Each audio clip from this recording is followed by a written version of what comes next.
ଆଜିର ଦିନଟି ଆମ ସହ ଏମିତି ହେବ ବୋଲି ଭାବିନଥିଲି। ହାଇ ଫ୍ରେଣ୍ଡ, ମୋର ପୁଣି ଏକ ଛୋଟ ବ୍ଲଗକୁ ଆପଣଙ୍କୁ ସ୍ୱାଗତ ଜଣାଉଛି। ଆଜି ମୋ ପାଇଁ ଏତେ ଖୁସିର ଦିନ ମୁଁ ଆପଣମାନଙ୍କୁ କେମିତି କହିବି ଭାବିପାରୁନାହିଁ। ଆଜି ମୁଁ ମୋ ମହିଳା ମିତ୍ରଙ୍କୁ ଫାର୍ଷ୍ଟ ଟାଇମ୍ ପାଇଁ ବ୍ଲଗ୍ରେ ଆଣୁଛି। ଆଉ ଆମେ ବହୁତ ଦିନ ପରେ ବୁଲିବାକୁ ବାହାରିଛୁ। ସତରେ ଆଜି ଆମେ ବହୁତ ଖୁସି। ଆଉ ଏଇ ଖୁସି ଭିତରେ ଆପଣମାନେ ଟିକେ ଭଲ ପାଇବା ଦେଲେ ଆମେ ଆହୁରି ଭଲ ଭଲ ଭିଡ଼ିଓ ଆପଣଙ୍କ ପାଇଁ ଆଣିବା ପାଇଁ ଟ୍ରାଏ କରିବୁ। ତ ସେହି କଥାବାର୍ତ୍ତା ଭିତରେ ଆମେ ଆସି ପହଞ୍ଚି ଯାଇଥିଲୁ ଜଗତର ନାଥ ଶ୍ରୀ ଜଗନ୍ନାଥଙ୍କ ମନ୍ଦିର। ଯେହେତୁ ଆଜି ସ୍ନାନ ପୂର୍ଣ୍ଣିମା ଥିଲା ତ ସେଥିପାଇଁ ପ୍ରବଳ ଭିଡ଼ ଥିଲା। ଆମେ ଠାକୁରଙ୍କ ପାଇଁ ଭୋଗ ଆଣିବା ପାଇଁ ଯାଇଥିଲୁ।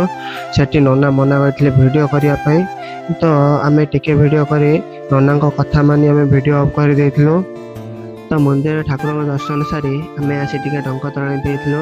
ତାପରେ ଟିକେ ଠାକୁରଙ୍କ ସାମ୍ନାରେ ବସି ବିଶ୍ରାମ କରୁଥିଲୁ। ତ ଅଧିକ ଗରମ ଲାଗିଲା ତ ଯାଇ ଟିକେ ଆଇସ୍କ୍ରିମ୍ ଆଣି ଖାଇ ଦେଇଥିଲୁ।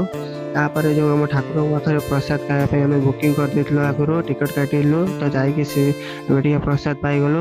ପ୍ରସାଦ ପାଇସାରିଲା ପରେ ଆମର କ'ଣ ମୁଡ଼ ହେଲା, ବାହାରିଲୁ ସିଧା ଭଦ୍ରକ। ଆମ ଅନିଲ ଭାଇଙ୍କ ଦୋକାନକୁ, ଯେଉଁଟା ଆମର ଭଦ୍ରକରେ ଅଛି ଏମ୍ ବଜାର ପାଖରେ, ଭାଇଙ୍କର 99 ଷ୍ଟୋର। ତ ସେଠି ଯାଇ ବି ପହଞ୍ଚିଲା ବେଳକୁ ଦେଖିଲୁ ଆମର ଭାଗ୍ୟ ବହୁତ ଭଲ, ଅନିଲ ଭାଇ ବି ଦୋକାନରେ ଅଛନ୍ତି।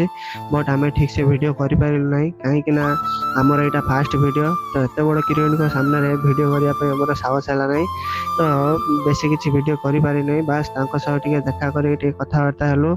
ଆଶା କରୁଛି ଆଉ ନେକ୍ସଟ ଟାଇମ୍ ଗଲେ ତାଙ୍କ ସହିତ ଭଲସେ କଥା ହେବି ଆଉ ଭଲସେ ଭିଡ଼ିଓ କରିବି। ଆଉ ଫାଷ୍ଟ ଟାଇମ୍ ଏତେ ବଡ଼ କ୍ରିଏଟରଙ୍କ ସହ ଦେଖା କରି ବହୁତ ଖୁସି ଲାଗିଲା। ତ ସେଠି କିଛି କିଣାକିଣି କରି ଘରକୁ ବାହାରିଲୁ। ତ ଆମ ଭିଡ଼ିଓ ଭଲ ଲାଗିଥିଲେ like, share, comment and subscribe କରିବାକୁ ଭୁଲିବେନି। ଆଉ ହଁ, କିଏ କିଏ ଅନିଲ ଭାଇଙ୍କ ଦୋକାନରେ ଦେଖିଛ ଟିକେ କମେଣ୍ଟରେ ଜଣାଇବେ। ରହିଲି, ଜୟ ଜଗନ୍ନାଥ।